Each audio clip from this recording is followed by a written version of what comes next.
Tem algumas mecânicas adaptativas que é muito legal vocês conhecerem, como por exemplo essa daqui, né? Vamos abrir aqui com a do supino. Eu vou falar essa e mais 7, tá? Lembra que no dia 9 vai ter o lançamento do meu curso de como montar um treino, tá? O link do Telegram, do grupo de estudos, tá aqui nos comentários na descrição do vídeo, ó. Então, vamos lá. Supino, né? Já clicou no gostei, já se inscreveu no canal, fogo. O supino, independente de ser na máquina, tá? Tô fazendo aqui o movimento completo, você pode olhar que eu tenho duas articulações principais para perceber movimento.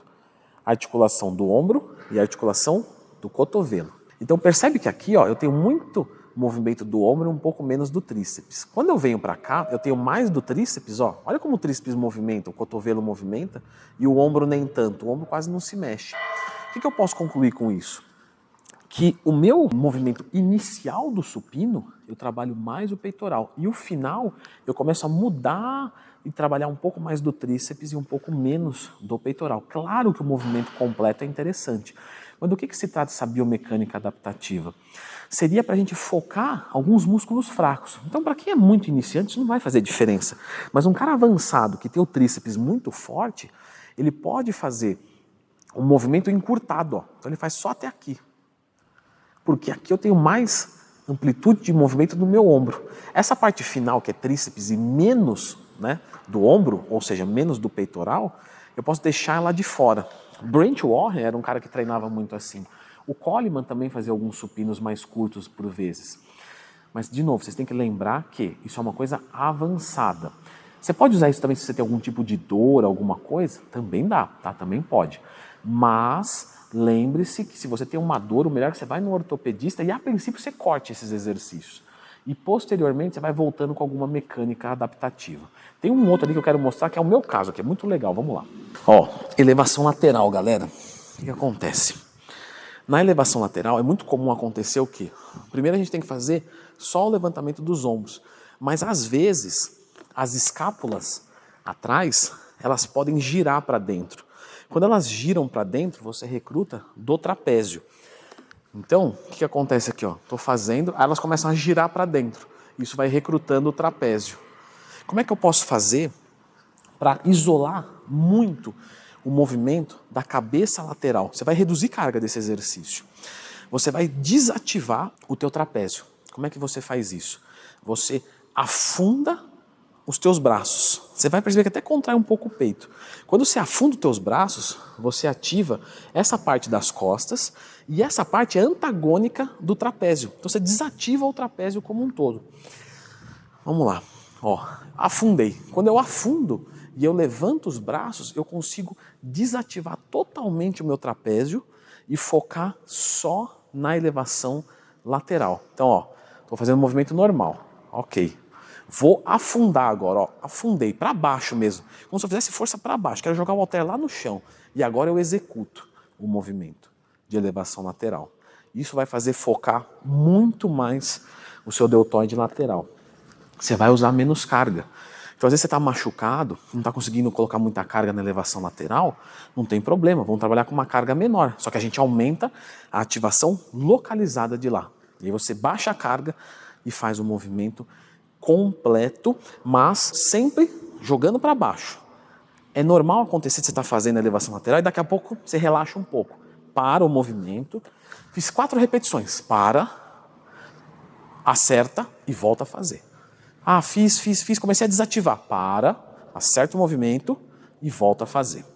Vamos falar então, pessoal, sobre a posição dos pés no leg press.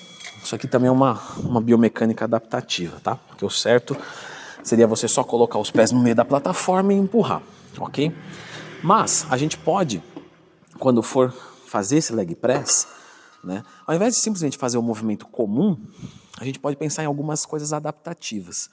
Então, por exemplo, a primeira delas, girar os pés um pouco para fora, certo? Você vai separar um pouco mais e vai girar esse pé para fora. Mais ou menos nessa angulação que vocês estão vendo. Só que em vez de você fazer o leg press para frente, você vai fazer ele para os lados.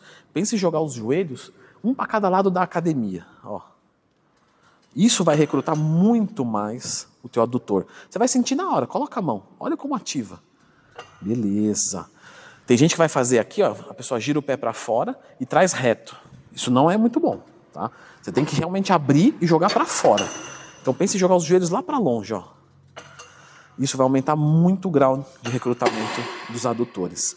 Se você quer trabalhar mais os posteriores de coxa, você coloca mais para cima, certo? Posiciona os pés acima da plataforma. E se você quer trabalhar mais os quadríceps, você pode descer um pouco mais. Ok. E se ficar no meio, você tem uma distribuição mais homogênea de tudo isso que a gente acabou de falar.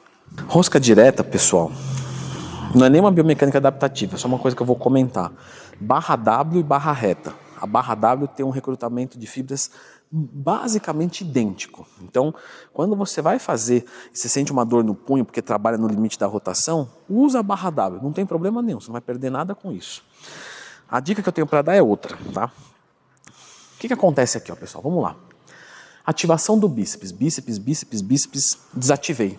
Por quê? Porque aqui ele está caindo para trás. Tem gente que faz o quê para roubar? Isso aqui, ó. Sabe por que você consegue fazer com mais peso? Porque você não está usando o bíceps. Vocês não acham incomum um bíceps, um músculo tão pequenininho, você conseguir levantar 30 quilos de cada lado aqui?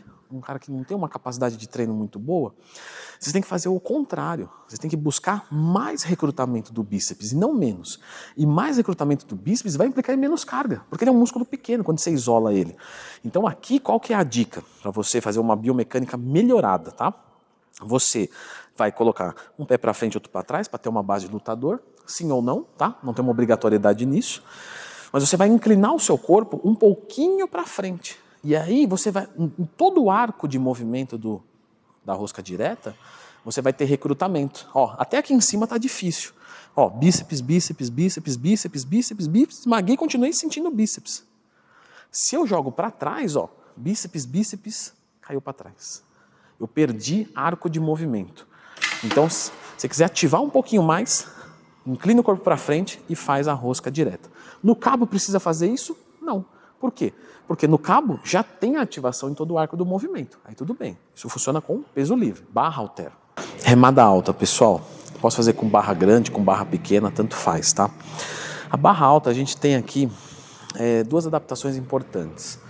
Se você quiser focar mais a parte lateral do teu deltoide, você vai abrir um pouco mais a tua remada. Então você vai pegar um pouco mais aberto e percebe que vai acontecer uma elevação lateral, propriamente dito. Dá uma olhada no cotovelo como ele vai subir. Ó, percebeu que foi uma elevação lateral? Isso aqui? Vocês conseguem ver o que eu vejo ou não? Escreva nos comentários. Ó, elevação lateral. O cotovelo saiu daqui e foi para cá. Posição inicial, posição final. Percebe isso agora aqui na remada. Ó, percebeu? Concorda comigo? Claro que tem ativação de outros músculos, trapézio, antebraço, mas é uma elevação lateral. Quando você pega mais fechado, você tem que encolher mais os ombros para chegar no mesmo movimento, ó. Por você precisar encolher mais os teus ombros, olha só como eu encolhi agora, ó. Vê como aqui eu não precisei encolher tanto, ó. Por você precisar encolher mais esse movimento, você fechado trabalha mais trapézio e aberto você trabalha mais deltoide lateral. Você tem que escolher o que é melhor para o teu físico. Quando eu vou fazer um exercício de pullover, as pessoas sempre perguntam, é um exercício de peitoral ou de dorsal? Na verdade, ele trabalha um misto dos dois, tá? Então, por exemplo, se você vai fazer o pullover no banco reto e você faz ele no final do treino de peito, o peito vai sofrer mais, porque o peito já está cansado. Agora, e se eu quiser fazer ele no meio do meu treino?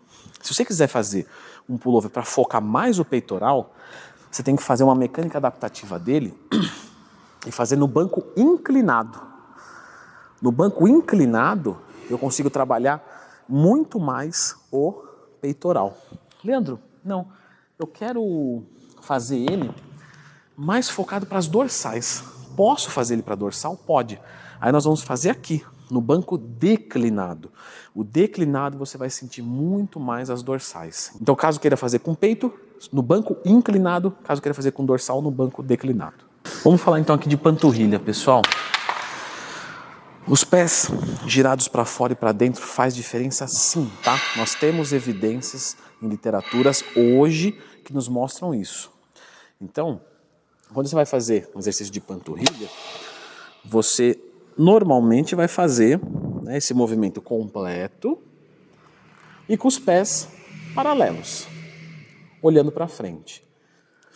Quando você quer trabalhar a parte mais externa da sua panturrilha, você pode girar os pés para dentro.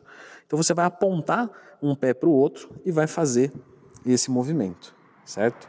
Lógico que você vai ter que escolher uma carga para que essa mudança do exercício não gere um super peso, certo? É igual você fazer um supino inclinado e supino reto, você não pega o mesmo peso. Aqui também não. Quando você quiser focar mais a parte de dentro, aí você gira os pés para fora, é o oposto. Então eu vou girar o pé para fora e vou fazer.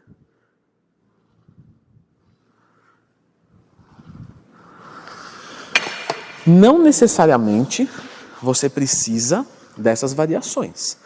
Caso a sua panturrilha seja fraca e você está ali com 3 exercícios, por exemplo, 3 séries cada um, você pode fazer uma série reta, uma série para fora, uma série para dentro e tentar trabalhar, atacar um pouco mais a musculatura dessa maneira. Então, se você quer aprender a montar um treinamento, tem o meu curso que vai lançar no dia 9, tá? O link do Telegram está aqui nos comentários, na descrição do vídeo. E agora, dá uma olhadinha nesse vídeo aqui, que ele é complementar a esse, certo? Vamos dedicar mais 10 minutinhos para estudar, dá uma conferida.